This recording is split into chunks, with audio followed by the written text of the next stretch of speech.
All right, hi. We're here today to go over the insertion of a small bore feeding tube. This is a competency that you've been assigned. In HEMS, you'll find this checklist that goes over the steps, and that's what we're going to review today. Also, this video, obviously you found this video because you're watching it, is also a part of the training. So the step-by-step process begins with making sure that you have an order for the small bore feeding tube insertion. So you want to see, do you have an order on the chart? You want to verify that you have the correct patient, so we're going to check name, date of birth, armband. We are going to explain to the patient and to the family about what's going to be happening. First of all, you want to explain like the insertion process, or maybe you want to first explain why the patient would benefit from having the small bore feeding tube in the first place. And then, of course, ask them if they have any questions. We're going to do hand hygiene before we put on our gloves. So for this, standard precautions are expected. So gloves are the only thing that's absolutely needed. Of course, if the patient's in isolation, you would do isolation. And if you feel like you want a mask and a face shield on, by all means do that, or a gown or anything else. All right, we would like for you to be able to explain to us patients who are at higher risk of a complication when we put in the feeding tubes. So just the fact that the patient's on a ventilator, that the patient has swallowing issues, that the patient is confused, decreased level of consciousness, has a port or an absent cough reflex, those things are going to put the patient at a higher risk of a complication when you're inserting the tube. And so we want you to make sure that you understand that and are able to verbalize that. We also then, all right, we're ready to go. We want to make sure we have all of our supplies. So the things that we need to put in this tube are, of course, the tube. So we're using the Dove feeding tube. We're going to need some water. So we need a little bit of water in a cup to draw up into our syringe. So we'll use the Toomey syringe. We'll need the little adjustment or the adapter that goes on the end for the small bore part of that. We'll need some water to be able to hydrate or to lubricate the hydromer coating that's on this feeding tube. And then we also need to be able to lay it in some water or stick it in some water. So whether you use like a little basin or the graduated cylinder, you just want to make sure that it's something that's not going to tip over easily, because this thing kind of has a little mind of its own with the stylet in place, so it doesn't want to stay where you put it. And so what else do we need? We need a securement device. So we're going to use one of the Dale securement devices so that this will go on the patient and wrap around the tube. We're going to need a permanent marker. If the patient is able to actually drink a little bit and swallow well, then you might want to get a little bit of water with a straw. That can help facilitate putting that tube in and getting it into the right spot. We're also going to need some sort of a little barrier, such as a Chuck's pad or a towel, whatever seems to make sense to you. Okay, we have all of our things. The next thing we need to do is place the patient in a high Fowler's position. So we're going to have them sitting up, and you might just even ask the patient, are they able to tip their head down so that their chin goes to their chest? Because having them do that sometimes with the insertion will help facilitate getting that tube down the back of the throat into the esophagus and not into the trachea. And so, and explain to the patient what you need them to do if you tell them to put their chin on their chest. All right, the next step is to estimate how far in the tube needs to go. So the end of the tube, we would like for it to be someplace probably between the end of the xiphoid and the belly button. So you can kind of find those two spots and then go someplace in between. You can put your tube there, take the tube back up, wrap it around the ear, and then measure it to the tube, or to the nose, sorry, and then see what your measurement is. So this is about the 65. So my plan is, when I put the tube in, I'm going to put it into about the 65, and then that's where when we'll get the x-ray to see if it needs to be put in any further. Okay, so I need to drape the patient and prepare my surface area here.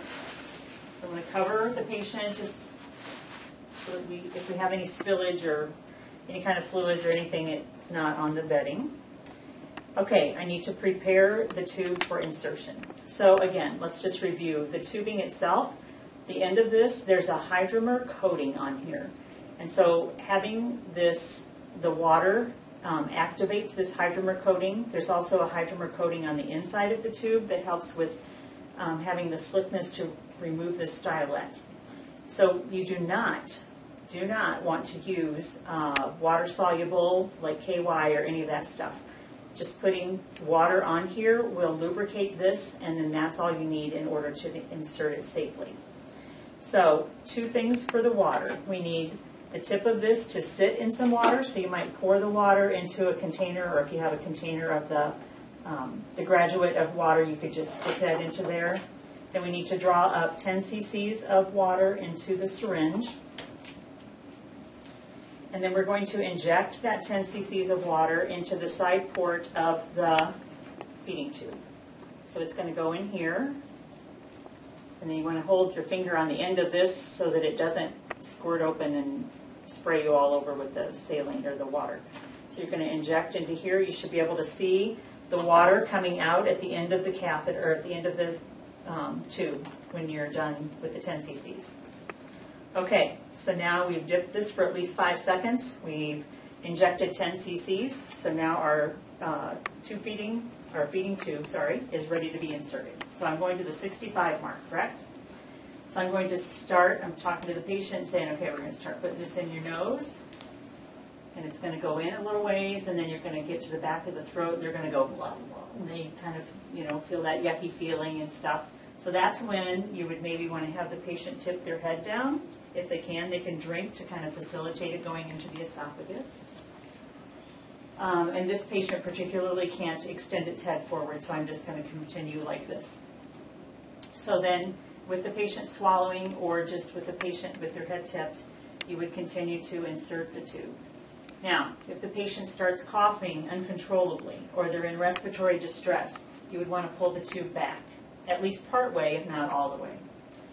If the patient's gagging, that's kind of a natural reaction, so you wouldn't necessarily pull the tube back for the gagging part of it. That's going to be something that's just a temporary situation. So we put the tube in. The patient is maybe gagging. They're not coughing uncontrollably or persistently, not having any kind of respiratory distress. So I get to the 65. Now I know I'm to the point that I think it should be inserted to. Okay, so I've placed my securement device. My tube is in at the 65. I've securely attached, or I have secured it. So now it's time for an x-ray. Now, if this is your patient on your unit, then you would call for the x-ray and you'll finish out the steps as we go along here. If you have been called up to one of the other floors to insert the tube, we want you to remember a few things, and you need to make sure that the nurse also understands a few things. This is still your tube until the stylet is taken out. So the nurse should not be manipulating this tube, inserting, pushing it in further or adjusting it, unless there's a reason, like it's in the lung, that they need to actually just take it out. Maybe the only reason that they would mess with this tube. Otherwise, you need to have the communication with the nurse. The tube is at the 65 or whatever the number is. I have secured it, and you need to get an x-ray. So then you can have the conversation with the nurse that says, I'm going to be going down to the unit or back to my unit. You can call me when you have confirmation or when you get the reports back. So, so then you can come back and do whatever needs to be done to finish off the tube. If it's your own patient, then of course you don't have to have that handoff. So when you get the x-ray, there's one of three things that will probably be happening. You could possibly still be in the lung, even though the patient isn't spewing and sputtering and having respiratory distress. And of course, if that's the case, the tube needs to be removed and then it needs to be, attempted again. The tube could be just at the end in the esophagus. So the end of it is only in the esophagus. In that case, it needs to be advanced, and hopefully radiology will say it needs to be advanced so many centimeters.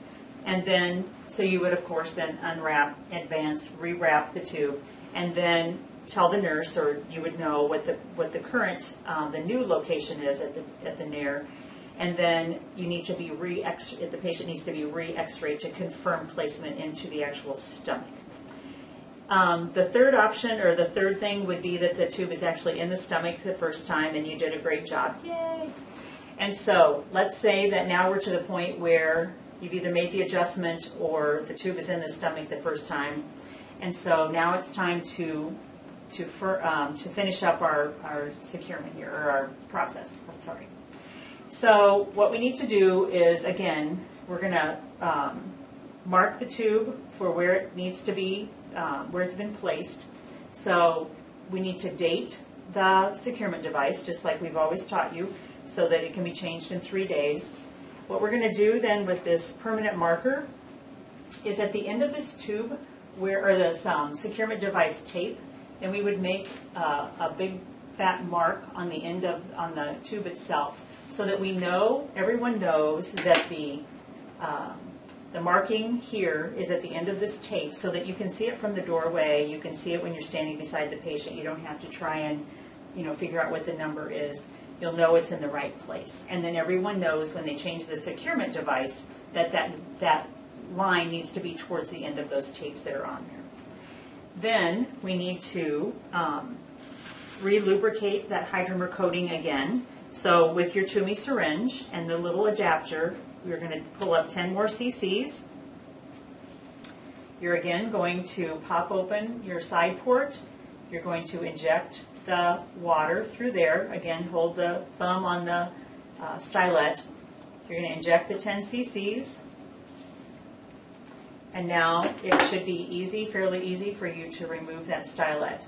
So we're going to take it out just a little bit. It kind of has to come out of its little seating there, and then it'll start pulling out. It's best if you hold the tubing up here by the patient's nose, so that as you pull the stylet out, you're not actually pulling on the tube itself and making it move.